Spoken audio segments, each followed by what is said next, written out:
Buonasera, buonasera, ben ritrovati in diretta ancora l'attualità su Antena 3. Questa sera una puntata speciale perché abbiamo i campioni, così li abbiamo chiamati allora quando abbiamo raccontato delle loro performance e oggi nei nostri telegiornali annunciando questa puntata particolare. Sono molto contento di presentarvi gli ospiti, cominciamo da Raimondo Amadio, che è team manager della Cetilar Villorba Corse, buonasera. Quindi buonasera, ben trovato, e uno dei tre piloti, Giorgio Serragiotto. Ciao Giorgio. Ciao, buona serata a tutti. Ben trovato, quindi tu hai guidato nella parte più... Ma no, ci siamo dati tanti turni, quindi adesso, anche momenti difficili. Adesso lo vedremo, vedrete soprattutto le castronerie che abbiamo detto nel servizio, perché chiaramente non essendo competenti, però abbiamo cercato di raccontare quello che avete combinato alla 24 ore di Le Mans, piazzandovi decimi?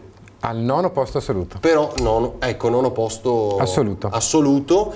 E il decimo perché era detto? Perché erano due per perché categorie. Poi hanno squalificato una macchina e quindi noi abbiamo guadagnato un posto. E quando l'avete detto questo? Non ce l'hanno detto nemmeno noi, ce l'hanno detto alle 11 di sera della domenica. Ah, vedi, allora noi l'avevamo scritto subito, quindi ancora eravamo convinti foste decimi.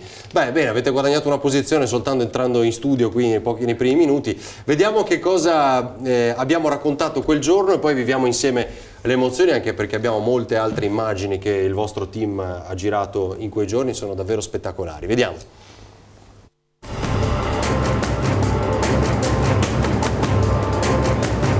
La storia di un sogno che in pochi pensavano di fare ad occhi aperti.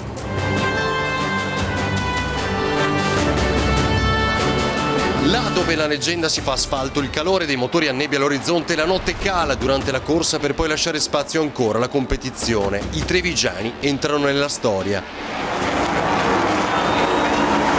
85esima edizione della 24 ore di Le Mans, il Cetilar Villorba Corse si piazza decimo con il trio di piloti Giorgio Serragiotto, Roberto Lacorte e Andrea Belicchi al volante della Dallara P217.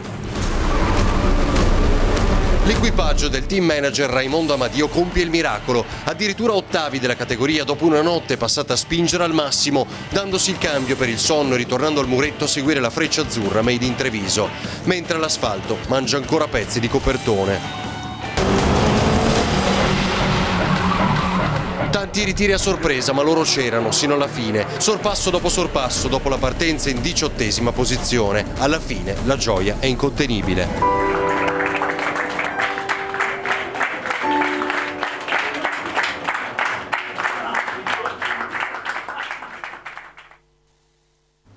Bellissimo, davvero emozionante. Dobbiamo ricordare, oltre tantissime persone ovviamente che hanno lavorato con voi, quindi Giorgio al volante c'eri tu, c'era Andrea, abbiamo sentito. Io, Andrea Belicchi, che è di Parma, e Roberto Lacorte, che è un po' anche l'anima di questo progetto, che è di Pisa. Di Pisa. La prima domanda che vorrei farvi è: posso fare un giro? Si può? No, è possibile. Ma vediamo, ci si può mettere d'accordo, dipende cosa mi dai in cambio. È monoposto, quindi no? In realtà sarebbe biposto, però se guardi dentro ci si sta praticamente in 1,5, quindi o ti metti a dieta. Senti, ma che vetta tocca? Abbiamo fatto 341,3 km all'ora. Bene, va bene, allora te la lascio.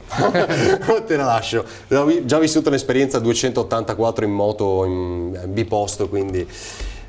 come nasce questa idea, questo sogno? Beh, è un'idea che nasce da molto lontano. È un progetto lungo di 5 anni, noi siamo al 3° anno di lavoro, è un progetto che nasce, che ha come mentori Giorgio e Roberto Lacorte, che 3 anni fa sono venuti da noi e mi hanno detto: vorremmo andare alle Mans. Abbiamo scelto te come struttura perché tu ci possa supportare, tu ci possa organizzare tutto e possa percorrere con noi, insieme a noi, questo cammino. Inizialmente io ero un po' non scettico, però sai, Le Mans è comunque un punto di arrivo molto importante, è una competizione mondiale stratosferica dove vanno pochissime persone al mondo, ma l'entusiasmo che avevano, la determinazione e anche la visione giusta, strategica che hanno avuto mi hanno convinto a seguirli, ad assecondarli e ad organizzare tutto quello che è stato possibile organizzare per essere con 2 anni di anticipo a questo appuntamento importantissimo, dove abbiamo fatto un risultato spettacolare, oltre a ogni più rosea aspettativa sicuramente, ma dall'altro lato anche frutto perfettamente di un impegno enorme che è stato messo in questo programma e che è stato messo in questa gara la cui organizzazione è stata una cosa... Che meraviglia, guardiamo ancora le immagini. Ovviamente è stata una grande sfida, quindi 4 anni di preparazione, diciamo 3. Sì, sono 3 anni di preparazione piena, dove preparazione piena significa, giustamente la gara è la macchina in pista che gira nel circuito, però dietro c'è un lavoro di regia e di preparazione umana e anche professionale che è molto molto importante. Considera che un progetto del genere in campo gara è un progetto che movimenta più di 30 persone. 30 persone? Sì, dove chiaramente tu devi tenere conto dei piloti, ma devi tenere conto anche dei meccanici, degli ingegneri, del personale, dei medici, dei preparatori atletici, degli addetti stampa, della comunicazione. Cioè è un progetto molto complesso, per una gara molto complessa, ma che però è unica al mondo. Conoscevate gli avversari ovviamente? Li avete studiati? Siete arrivati là? Come vi consideravano? Noi eravamo un po', non dico la Cenerentola, ma comunque eravamo i debuttanti, quindi certo, essendo gli ultimi arrivati non eravamo considerati al top sicuramente, e nemmeno noi ci consideravamo di stare così davanti per la gara, perché sarebbe stato anche un po' arrogante o presuntuoso da parte nostra, e sapevamo esattamente chi erano i nostri avversari, fortissimi tra l'altro, nomi del tipo Piquet, Senna, Prost, i figli, i nipoti di questi piloti, poi Petrov, Sirotkin. Davanti a chi di questi sei arrivato? Più o meno tutti, perché alla fine sì? Quindi tutti dietro di più voi? o meno tutti dietro. Bellissimo, non so soddisfazione. Più o meno, quindi eravamo comunque pronti per fare una bella esperienza e soprattutto un buon risultato. Sicuramente arrivare nella top 10 non era quello che ci aspettavamo, e quello è stato, che dire, la torta sopra la ciliegia. Quindi noni, ricordavi prima giustamente, noni ma settimi della categoria? Perché ovviamente abbiamo visto ci sono più vetture, no? Tipologie di vetture. Esatto. Giusto? Quindi quelle uguali alla vostra siete arrivati settimi tra queste qui, giusto? Esattamente. Di 25. Di 25, guarda che immagini, meravigliosa. Quindi la Cenerentola che poi si rivela una regina? Che si è rivelata una bella regina, anche perché noi abbiamo portato al debutto un telaio che è appunto Dallara, un telaio italiano, che era appunto la prima partecipazione sia per quanto riguarda la 24 ore di Le Mans che anche alle gare endurance. E con questa casa costruttrice importantissima, che a livello di engineering è al top, abbiamo intrapreso questo progetto all'inizio dell'anno e abbiamo sostenuto questa azienda che ha avuto qualche problemino, come è normale che sia quando cominci con un progetto nuovo, e siamo arrivati primi delle Dallara e anche l'unica squadra a stare appunto nelle posizioni di vertice. E questo è stato un ulteriore vanto per noi, è un ulteriore vanto per la squadra, per tutta la Villorba. Ma raccontami, tu sei andato quindi dall'ingegnere Amadio e gli hai detto ho un'idea in testa? Beh, più o meno è stata così. Io mi ricordo benissimo quella serata, faceva un freddo esagerato, era novembre del 2014. Io appunto ho conosciuto Roberto Lacorte nel 2010, abbiamo intrapreso un programma insieme, io sono il suo coach, oltre che il suo compagno di squadra, il suo allenatore. Roberto arrivava dal mondo della vela, quindi era un mondo che non era assolutamente vicino al mondo del motorsport. Beh, mica farai 300 sulla vela, immagino. No, però quindi... fa tanti nodi anche la vela. Sì. No, quello sì, certo, però insomma, non guida un offshore, immagino, non pilota un offshore. No. Però appassionatissimo, mi fa: Giorgio, fantastico, io avrei questo sogno, che è quello da quando sono bambino, ho trovato in te la persona che può veramente spalleggiarmi sia dal punto di vista tecnico che professionale che personale.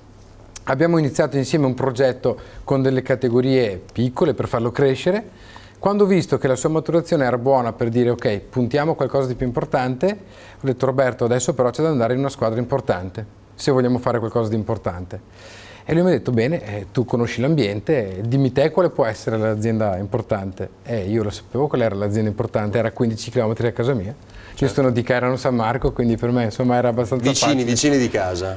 Sì. Sono andato da Raimondo e ho detto Ray, ma senti, io avrei questo sogno che comunque anche Roberto Lacorte ha e abbiamo anche le opportunità per farle, ti va di sposarci professionalmente in questo percorso? Lui appunto mi ha guardato malissimo dicendo questo qui è pazzo, ha fatto un aperitivo troppo lungo stasera, e invece eccoci qua a raccontare questa storia.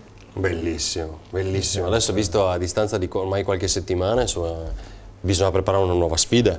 No, adesso l'impegno infatti è quello, no? Quello di vivere questa esperienza come un punto di arrivo, da un lato, sicuramente di un progetto molto importante, ma adesso la sfida sarà quello di farlo diventare un punto di partenza per un altro percorso ci auguriamo pluriennale, per adesso che siamo nel giro che conta, quello vero, perché insomma Le Mans ci sono 60 macchine al mondo, non è che ci siano, e stiamo parlando del top dell'automobilismo mondiale, adesso la sfida sarà quella di rimanere all'interno di questo club, all'interno di questo circolo, all'interno di questa manifestazione, che è una manifestazione bellissima. Penso sia una delle...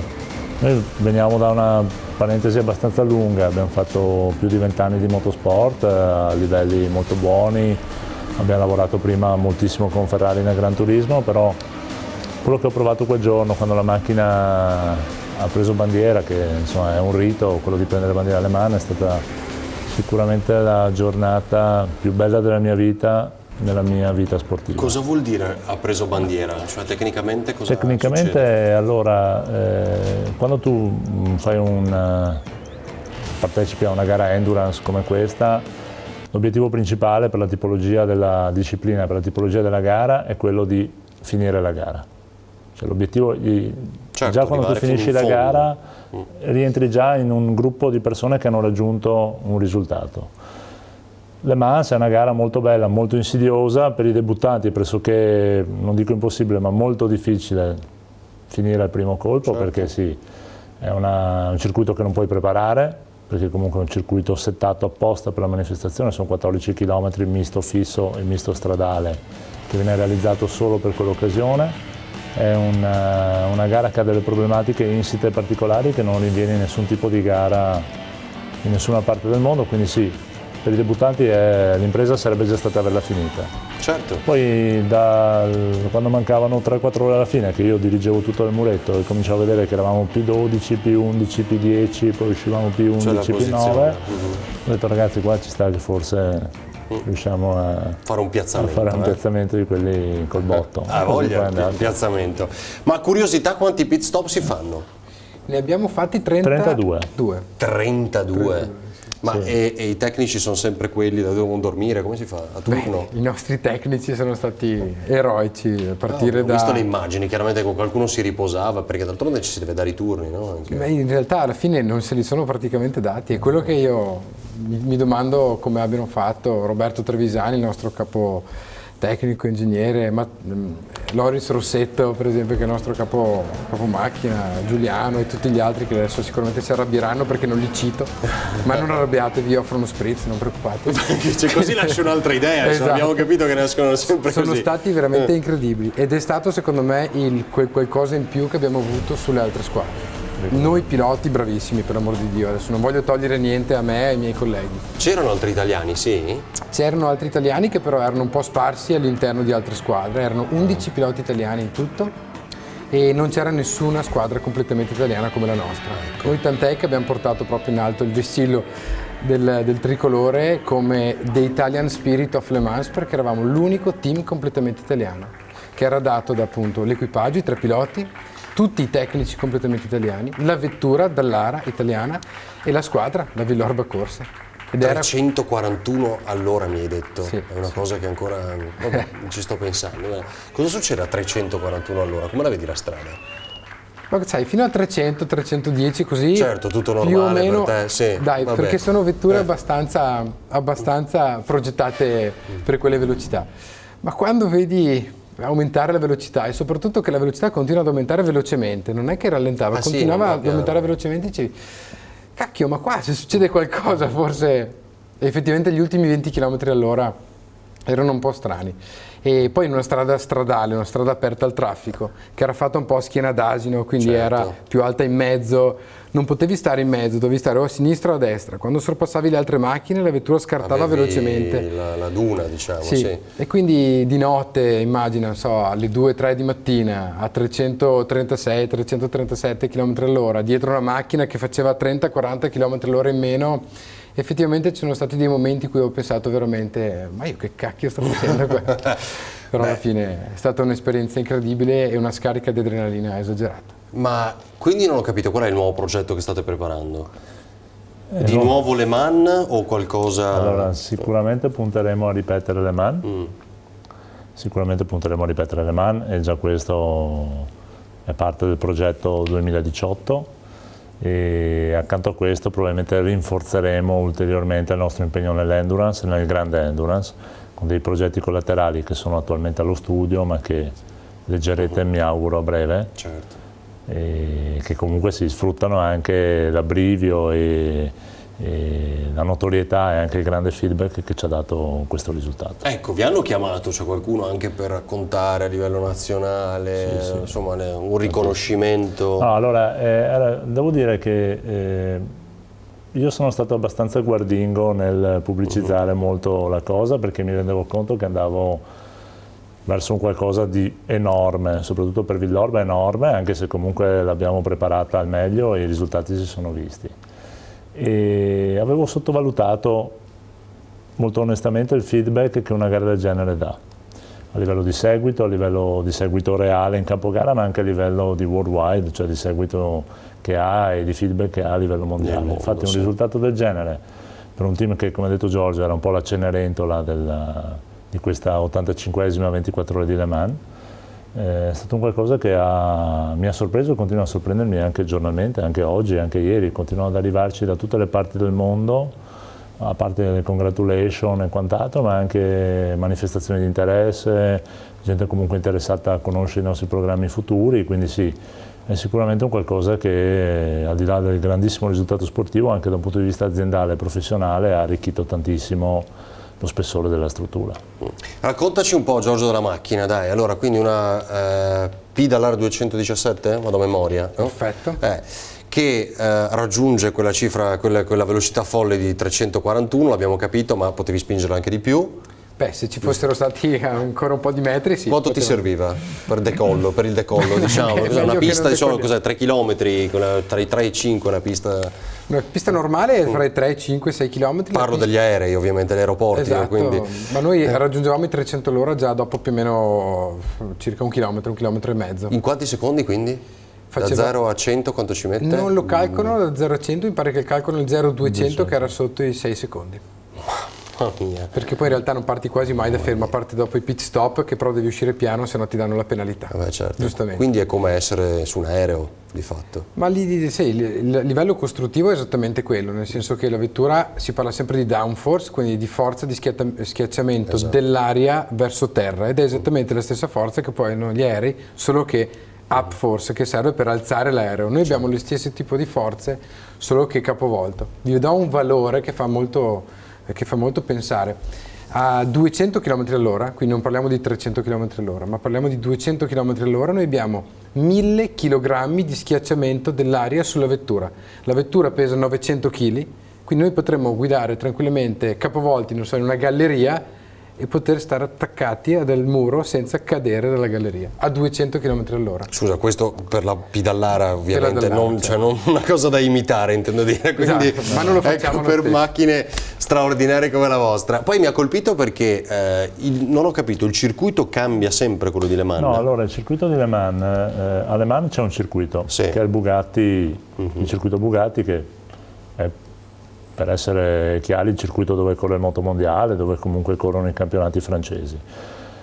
Per la 24 ore, in realtà il circuito della 24 ore è una parte solo di questo circuito Bugatti, alla quale agganciano una rete viaria stradale della zona e portano il circuito quelli dei Bugatti sono 4 km, qualcosa, meno di 5 km, a quasi 14 km.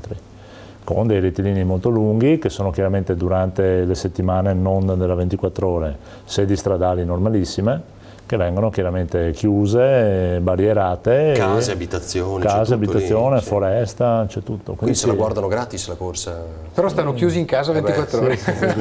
Certo, perché se si sono dimenticati di comprare il pane o il latte è un macello. Che, anche perché certo non glielo potete lanciare voi, diciamo, mentre passate. Quindi. Considera che mi sono arrivati i dati venerdì scorso, mi sembra, in ufficio, hanno fatto 318.000 persone. Quindi un risultato di pubblico... Sì, e quasi 1 billion di follower, tra follower e spettatori in quello che è il fenomeno social e il fenomeno televisivo. Dalla vostra impressione la 24 ore di Le Mans è ancora quella storia leggendaria, diciamo, quel respiro leggendario anche nel nostro paese? Allora, diciamo che in crescita, diciamo anche che l'endurance arriva da un periodo, cioè le gare lunghe, buono, no? Questo è il concetto. Sì. Arriva da un periodo molto... Allora, la 24 ore è il mito assoluto, cioè quando sei là te ne rendi veramente conto, quindi Steve McQueen, Paul Newman, tutte le storie che sulla 24 ore comunque nascono anche per il grande pubblico, non solo per il pubblico di appassionati. Dobbiamo dire che grazie anche all'impegno di tanti costruttori importanti come Audi, come Porsche, come Toyota, come tutte le grandi case che hanno investito in questi ultimi 20 anni, l'Endurance adesso sta vivendo un momento felice, quindi è un'ottima alternativa anche per il grande pubblico a quello che può essere lo sport motoristico di alto livello come la Formula 1. Diciamo che la cosa bella di Le Mans, la cosa veramente speciale di Le Mans è che ci sono 300.000 persone, sono 300.000 appassionati veri. Che quindi conoscono, sanno. Sì, gente che capito, viene al box a chiederti l'autografo col bambino, gente che sta... Possono venire fino al box? Sì, sì, ci sono delle giornate aperte in cui possono venire. Considera che l'evento 24 ore di Le Mans dura 20 giorni, dal 1° giugno a circa 20 giugni. Ci sono tutta una serie di corse. Tutta una serie di eventi, di corse, di presentazioni, di verifiche, di test ufficiali, per cui la squadra sta via 20 giorni. All'interno di questi 20 giorni ci sono degli slot dove il pubblico si avvicina. È bellissimo vedere anche sta gente sotto la pioggia con questi bambini piccoli che comunque sì. Ti faccio una domanda terribile, noiosa come la Formula 1, no? Vero? Non posso dire niente sulla Formula 1. Lo sapevo, cercavo di tirarti sul ghiaccio, come si dice. Però le gare Endurance sono belle perché hanno un sacco di momenti che non ti aspetti, tanti colpi di scena, ed è il motivo per cui tantissimi appassionati si stanno avvicinando. E la cosa che ci ha sorpreso è che tantissimi appassionati italiani, forse anche un po' grazie a noi, al fatto dell'italianità, si stanno innamorando e sono innamorati. Io ho degli amici che sono venuti a vedermi a Le Mans che non sapevano niente di automobilismo e stanno già vedendo di prenotare per il prossimo anno. Pazzesco, sono innamorati. Quanti anni hai tu, Giorgio? 35. 35. Ma esperienze come pilota altrove? Ho corso in 1000 categorie. E per il futuro? Beh, mi auguro di continuare con Raimondo se mi vuole per un po' di anni. Vorrei continuare nell'Endurance sicuramente, anche perché sinceramente più di così, a livello sia di soddisfazione come pilota che a livello di soddisfazione a livello professionale, non c'è veramente nient'altro se non appunto la Formula 1, che però la considero, se posso permettermi, un po' meno leggendaria, un po' meno affascinante dell'Endurance. È quello che stavo cercando di chiederti poco fa, insomma, ovviamente. Ci fermiamo per un minuto, poi ricominciamo insieme a Raimondo Amadio e Giorgio Sennagiotto. Parliamo ovviamente di questo straordinario risultato alla 24 ore di Le Mans. Vi aspettiamo.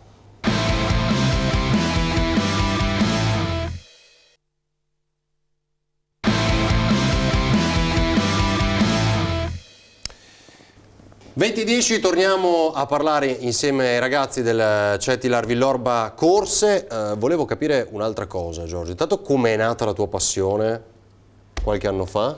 Qualche anno fa avevo 9 anni quando è nata la mia passione, grazie a mio papà che era un preparatore di auto da rally. Io vivevo lì in officina e quindi da lì è stato tutto molto naturale, grazie al mio papà. Sì. Bellissimo, quindi hai iniziato con i go-kart, eccolo là, volevo alla sentire pista questo. Verde di Caselle del Tivoli, quindi qui vicino, poi a Jesolo, nelle piste appunto nostre regionali. Poi passo dopo passo sono passato alle Formula 3, Formula Renault, poi ho corso molti anni nel Ferrari Challenge, ho fatto 4 anni lì, poi ho corso nel Maserati Trofeo, ho fatto un po' di attività appunto Gran Turismo. Poi incontrando Roberto Lacorte abbiamo scelto questa strada del prototipo. Che resta comunque quella più veloce, giusto, tra tutte? Assolutamente sì, la vettura più perché vi ricordo sempre è arrivato a 341 all'ora, quindi io lo dico ogni tot di secondi. Quindi come cambiava? Siccome abbiamo sentito l'ingegnere Amadio dire che questo circuito ovviamente utilizza una parte del classico circuito di Le Mans e poi una parte di cittadino fino ad arrivare a 15 km di lunghezza, più o meno 14. Era un'impresa, cioè sentivi il cambiamento ovviamente dall'asfalto circuito all'asfalto del misto? C'è il cambiamento di asfalto, ma non è così esagerato, in quanto comunque l'asfalto che c'è in quella parte della Francia è già molto buono. Avevamo questo problema appunto della schiena d'asino, che con le vetture nostre che sono molto molto basse, giusto per dare un'idea, le nostre vetture girano circa 4,5 cm da terra, quindi non possiamo prendere delle sconnessioni troppo alte o dei cordoli troppo alti, e quindi dovevamo stare attenti a quell'aspetto lì. Era molto difficile gestire la lo sporco, la polvere. Ho visto tantissimi pezzi di gomma, diciamo, di gomma, pneumatici, no? Famosi marble, e poi era difficile perché nella parte normale stradale aperta al pubblico, siccome lo aprono anche il sabato mattina per esempio per far defluire il traffico normale, tanta polvere, tanta sporcizia tornava dentro in pista e quindi noi avevamo dei problemi durante la gara, perché se uscivamo dalla linea ideale potevamo trovare delle sporcizie e avere dei problemi per esempio di bucare delle gomme o rovinare delle parti della vettura, e quello era un po' una delle sfide nelle sfide. Le altre vedo Porsche, Lamborghini, può essere? Ho visto qualcosa? No? Hai visto il futuro perché sembra voglia arrivare, ma non c'era quest'anno Lamborghini. Nella categoria Gran Turismo, che è la categoria al di sotto dei prototipi, ci sono tantissime squadre ufficiali impegnate. Quindi noi stiamo vedendo le vostre, eccola qui ancora, che è un prototipo, considerato prototipo. Che sono queste vetture appunto che sono progettate appositamente per fare questo tipo di vetture, di gare.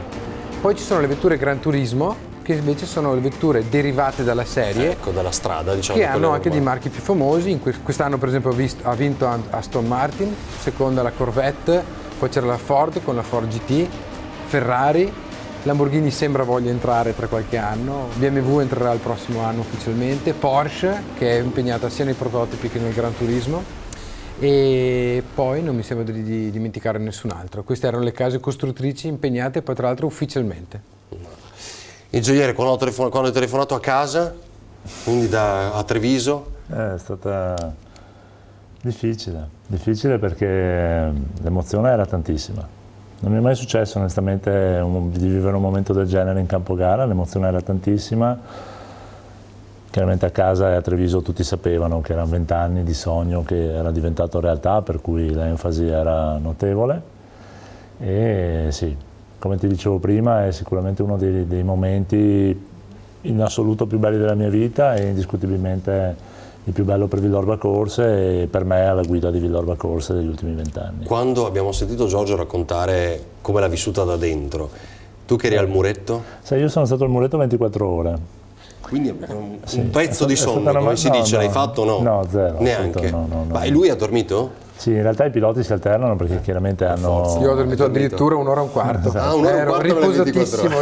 Vedi? I piloti si alternano perché giustamente hanno anche dei tempi fisici di recupero e devono comunque averli anche per essere comunque sempre performanti nella cosa.